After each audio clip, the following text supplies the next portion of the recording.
Expressing identity through traditional clothing, Mosaic of North Central Wisconsin organized a collection of dolls wearing handmade, authentic, traditional clothing representing a variety of cultures from around the world. All of these cultures can be found in central Wisconsin. The dolls are traveling around Wisconsin to libraries and historical societies. This video is a collection of personal perspectives on a few of these cultural clothing traditions.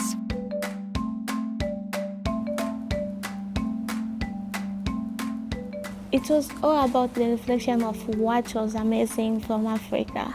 I just wanted to show appreciation of what I love about my culture and where I lived.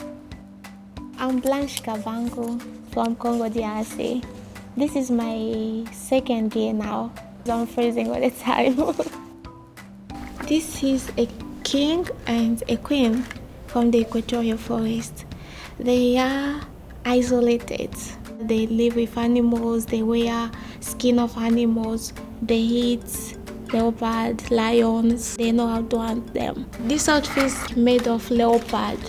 For the king, it's all about power. They're always outside to make sure they bring meat to their family. Queen Mother, she's the one who keeps the communities together. Typically, when you saw someone on the road, even if you don't know that person, as long as they are wearing that outfit, you immediately know that that is a mom. So it has so much love, and we don't need to know your name. As long as you are wearing that, I'll call you mom, even if you're not my mom, because what you are wearing is representing a woman who is there to defend the family. When you see the outfit, you know that there is hope.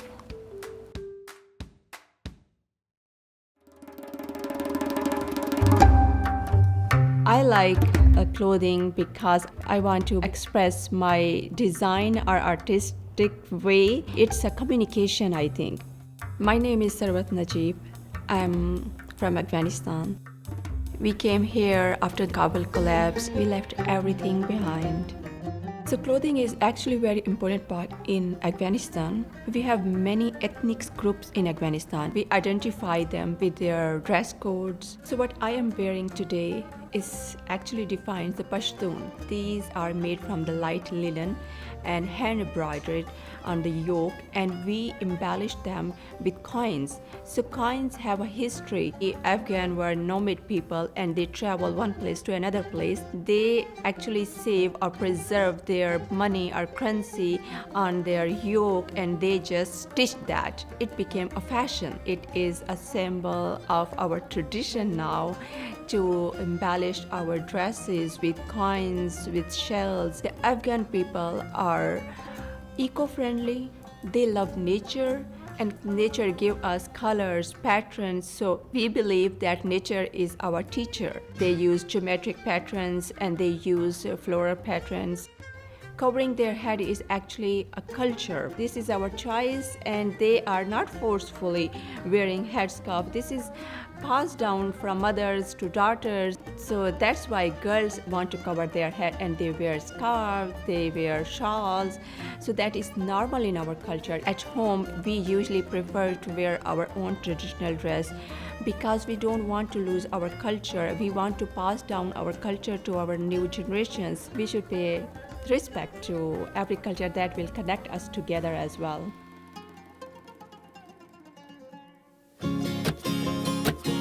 This doll here is wearing traditional clothing from Guadalajara. Guadalajara is in the state of Jalisco. Jalisco is closer to the Pacific in Mexico. And as you can see, the ribbons and the ruffles and the colors, this is more like originated from the indigenous type of point of view from Mayans and Aztecs. This is very traditional clothing for dancing El Jarabe Tapatio. It's a universal type of dance for folkloric groups, and that's what this dress is used for. This is from another state in Mexico, from Veracruz. Veracruz is in the Gulf of Mexico. You can see this is more lighter. The air basically can go through because in Veracruz it's very hot. El vestido tipo veracruzano es vestido blanco con su mandil negro con sus flores adornadas. This is more indigenous, and this one is actually more inspired by the Spanish people, like the conquistadores. They came and they conquer the indigenous people, los mestizos, which is the mix of indigenous people with the Spaniards, and that's the type of clothing they will be wearing. It has to do a lot with the region, if it's in the mountains, if it's by the ocean, if it's maybe in the jungle. There is a why for every type of clothing that you will see. I love how the lady who made these dolls, just put all these ribbons, the flowers and detail is just beautiful. Me da orgullo porque digo, pues gracias a Dios, me da valor al salir y representar a mi estado de México.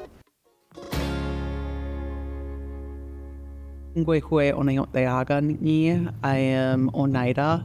We call ourselves the people of the standing stone, or Oneoteaga.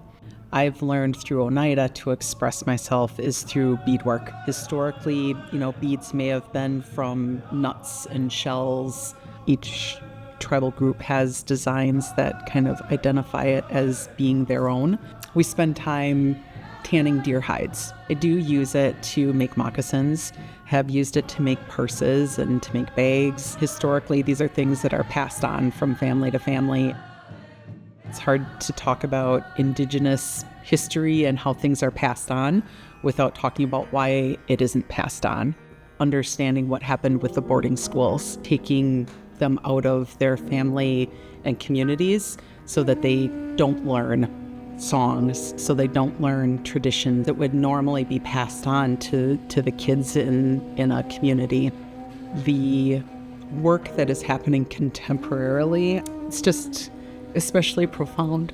The people who have the skills and the ability and have taken the time to relearn these things, it's being done as a way not just to preserve or to pass on,